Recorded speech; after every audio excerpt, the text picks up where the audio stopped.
Okay, Mbak Dila, I remind you once again, you have only 10 minutes, ya. Time Yes. is yours, ya. Good luck.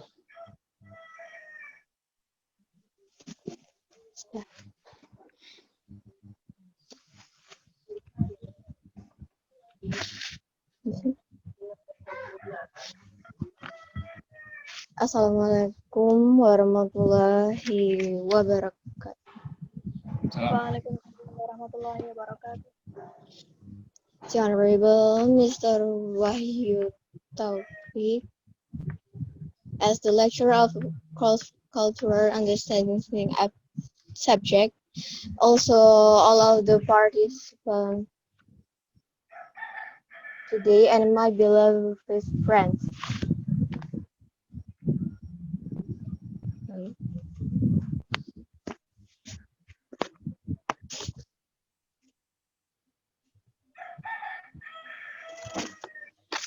Let me introduce myself. My name is Dela Kafitra.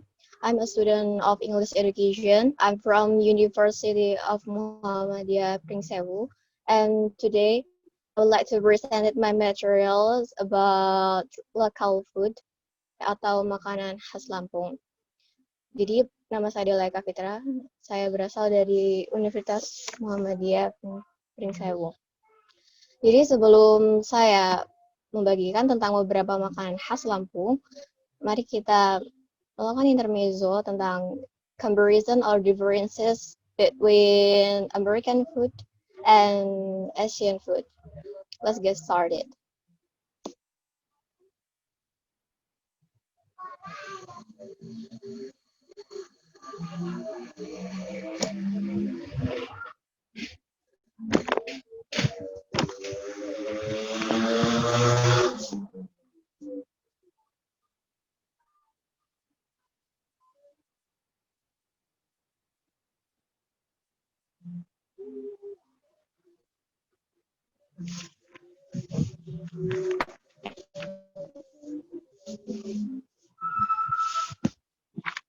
Oke, Anda telah menyaksikan video tersebut.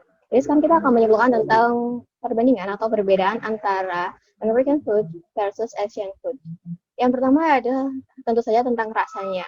Jadi untuk American food itu tidak terlalu bervariasi jika terkait dengan rasa. Jadi mereka hanya memiliki rasa seperti asin dan juga manis. Sedangkan untuk Asian itu terlalu memiliki lebih variasi rasa. Jadi kita seperti ada rasa asin, asam, kemudian manis dan sedikit pahit serta lain-lain. Yang kedua yaitu terkait dengan bahan-bahan. Untuk American, mereka cenderung menggunakan bahan seperti berupa daging, kemudian ayam dan gandum. Untuk ASEAN sendiri, cenderung menggunakan bahan seperti seafood, kemudian beras, mie, dan sebagainya. Jika kalian perhatikan baik-baik di video tadi, untuk cara makan steak, orang American itu cenderung hidangan pendampingnya adalah French fries. Sedangkan untuk Asian, kita hidangan pendampingnya adalah nasi.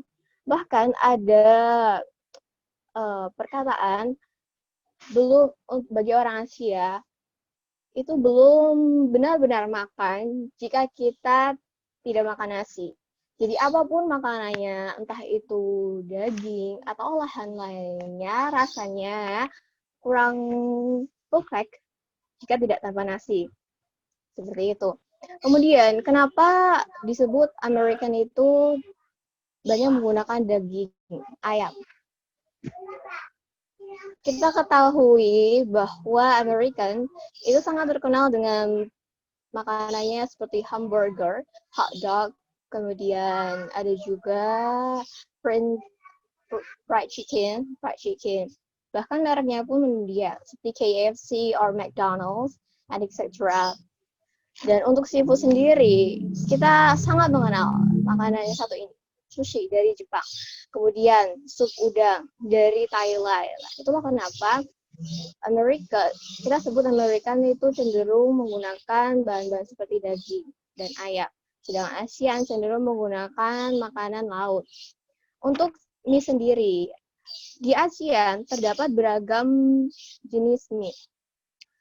Di Indonesia sendiri kita memiliki mie ayam. Kemudian untuk Korea itu ada seperti kalbi,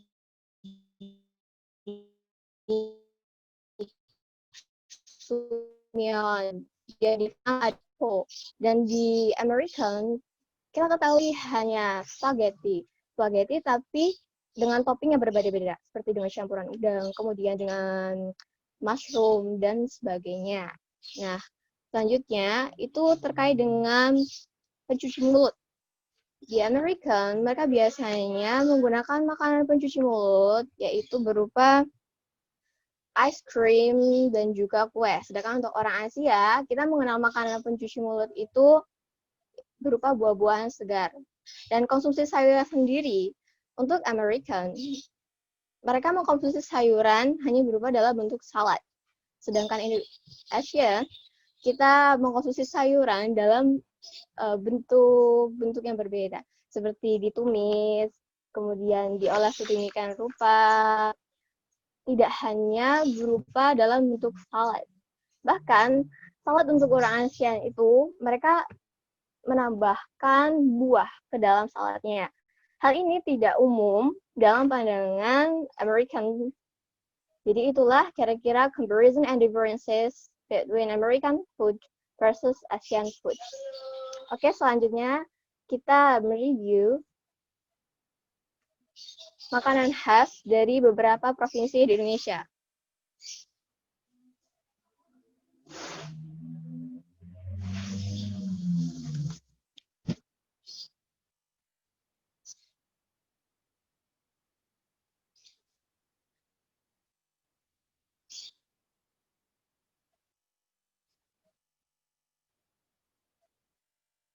Well, kita ketahui bahwasanya Indonesia terdiri dari 34 provinsi dan masing-masing daerah tentunya memiliki makanan khasnya sendiri.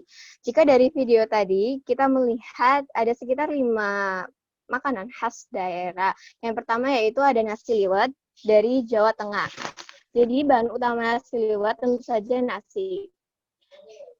Jadi nasi itu diolah dengan santan, kemudian ini agak mirip sedikit dengan nasi uduk. Hanya nasi ini dengan sayur labu siam, kemudian suiran ayam, dan areh.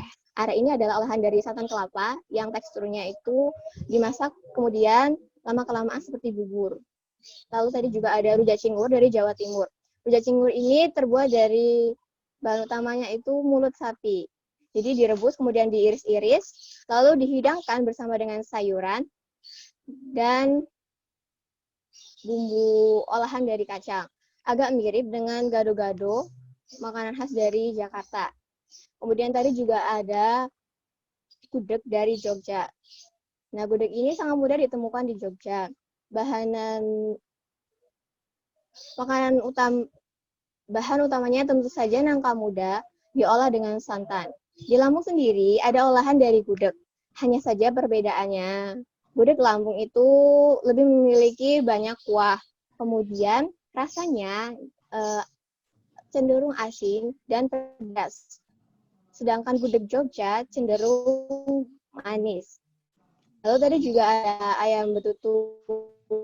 Nah, itu adalah olahan dari ayam yang diisi bumbu kemudian dipanggang dalam api sekam. Tadi juga ada ayam saliwang dari NTB yang biasanya dalam penyajiannya itu dimakan bersama dengan pelicing kakung yang juga makanan khas dari NTB.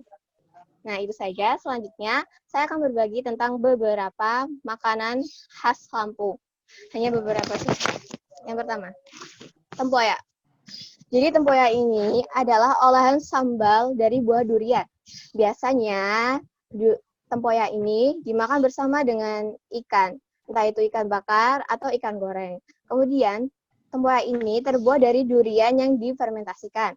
Jadi cara membuatnya, buah durian yang sudah matang dipisahkan dari bijinya. kemudian diletakkan dalam wadah dan ditambahkan sedikit garam. Untuk rasa pedasnya itu ditambahkan potongan cabai. Setelah itu ditutup dan diletakkan di tempat dengan suhu dingin. Proses fermentasi akan lebih cepat jika diletakkan dalam kulkas. Kemudian bagaimana sih rasa tempoyak itu? Jadi tempoyak itu rasanya asam, manis, dan sedikit pedas. Meski demikian, walaupun tempoyak adalah makanan khas Lampung, namun ada juga beberapa masyarakat Lampung yang kurang menyukai tempoyak ini. Alasannya karena baunya itu aromanya sangat tajam dan rasanya sangat asam. Jadi bagi lidah orang-orang yang kurang menyukai makanan asam akan cenderung tidak menyukai tempoyak tersebut. Tapi bagi pria usia orang parubaya di Lampung itu sangat menyukai tempoyak ini. Lalu selanjutnya ada seruit. Nama seruit ini berasal dari kata nyeruit yang artinya dilakukan bersama-sama. Nah, seruit ini merupakan makanan pokok. Seruit terbuat dari ikan bakar yang dicampur dengan sambal terasi, tempoyak, dan potongan mangga muda. Rasanya asam, gurih, manis, dan pedas.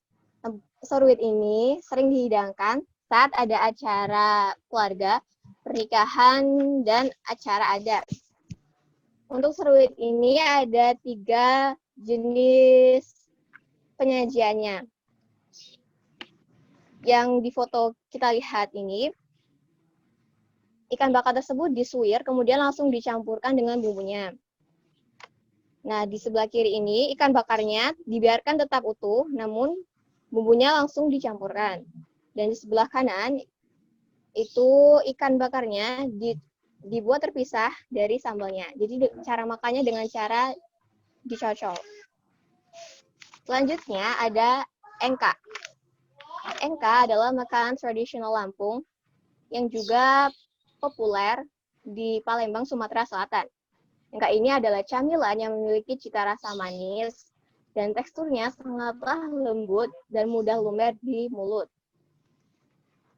Engka ini terbuat dari telur, mentega, tepung ketan, gula, santan, dan susu kental manis. Seperti tempoyak tadi, tidak semua masyarakat Lampung juga menyukai engka. Alasannya karena rasa dari engka ini sangatlah manis, sehingga bagi orang-orang yang kurang menyukai makanan manis cenderung tidak menyukai engka karena rasanya yang sangat manis. 2 more minutes ya, Mbak Dela ya. 2 menit lagi ya. Jadi bagi kalian pecinta makanan manis bisa mencoba engka ini. Selanjutnya ada kue lapis legit. Kue lapis legit juga merupakan cemilan yang memiliki cita rasa yang manis. Ciri khas utama dari kue lapis legit ini ialah aromanya yang harum, karena saat pembuatan itu diberi spikuk. Teksturnya sangatlah lembut. Kemudian bahan utamanya itu hanya terbuat dari mentega, tepung terigu, telur ayam, dan gula. Untuk membuat kue lapis legit ini setidaknya kita membutuhkan 18 lapisan.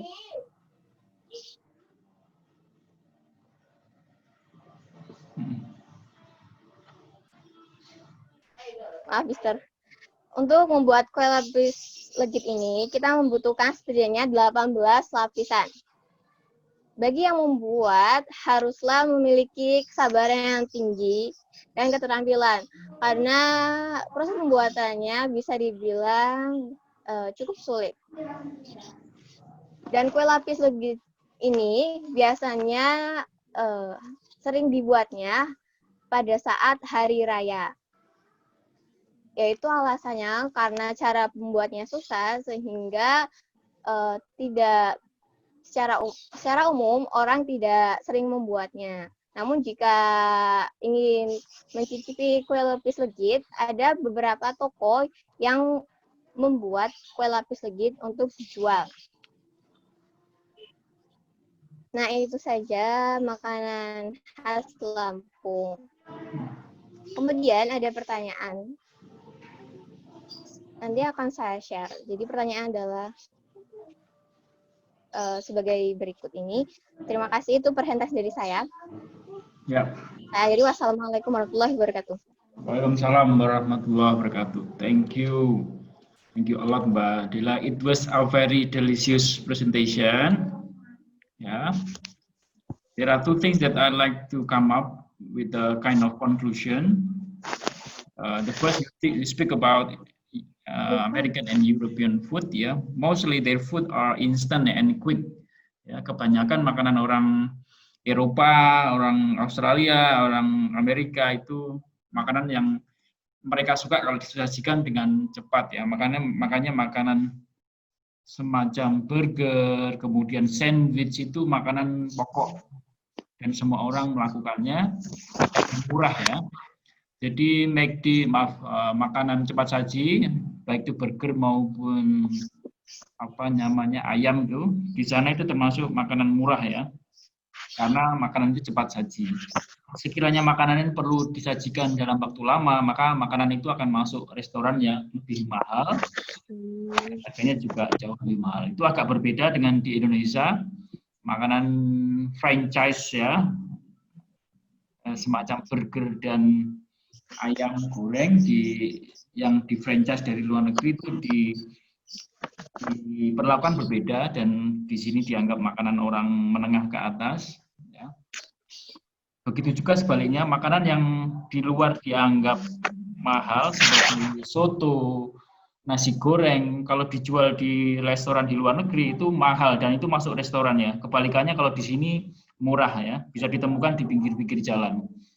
Jadi sekali lagi perbedaannya ada di sana. Jadi kalau ciri-ciri makanan itu perlu dipersiapkan lama, nah itu bisa jadi makanan itu mahal. Tapi berbeda di Indonesia karena tenaga tidak terlalu banyak dihargai, di sini salah satunya.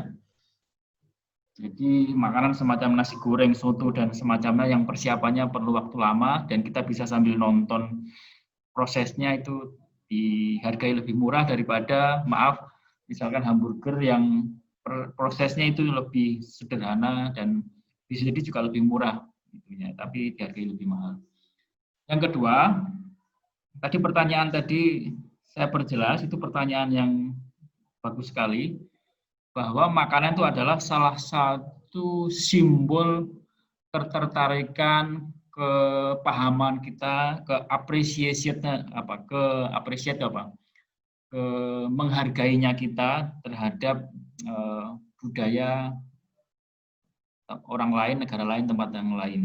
Artinya seperti ini, misalkan kalian bisa menghargai pakaiannya tradisional orang lain atau rumah tradisional negara lain, kota lain, itu bisa dihargai. Oke, saya bisa memakai pakaian itu, oke, saya bisa membangun rumah itu. Tapi ketika bertemu dengan makanan, tidak semua orang bisa menerapkan konsep CCU atau cross cultural understanding ini, tidak bisa serta-merta, karena ketika disodori oleh makanan orang setempat, negara setempat atau daerah setempat sebagai peminat, pemakai dari tempat yang lain, agak susah untuk menerapkan CCU ini, ya, understanding other culture. Artinya salah satu level tertinggi ketika Anda bisa memahami CCU ini adalah ketika Anda bisa mengapresiasi semua makanan, ya, dan bisa menikmatinya dan bisa merasakan sisi kenikmatannya, ya. Tetap ini ada tanda bintangnya, terms and condition apply, ya. Nanti ada hubungannya dengan religion, kemudian juga adat dan istiadat dan lain sebagainya, itu juga tetap ada kondisi-kondisi tertentu yang membatasi. Tapi kabar baiknya, orang Indonesia itu adalah orang yang dalam konteks memahami makanan, mengapresiasi makanan dari tempat lain itu cukup tinggi. Buktinya apa? Indonesia itu memiliki budaya kalau pergi pulang membawa oleh-oleh, ya. Dan oleh-oleh itu biasanya makanan dari daerah setempat, dan itu nggak banyak negara lain yang melakukannya. Sehingga kalau kalian punya kesempatan ke luar negeri, pergi ke pasar tempat oleh-oleh, banyak sekali pedagang itu yang bisa bahasa Indonesia, ya. Murah oleh-oleh semacam itu wajar. Jadi kalau pergi ke Arab, pergi ke Australia yang saya tahu sendiri itu banyak pedagangnya yang bisa bahasa Indonesia karena budaya kita sangat lekat dengan oleh-oleh tadi. Thank you very much Mbak Dila.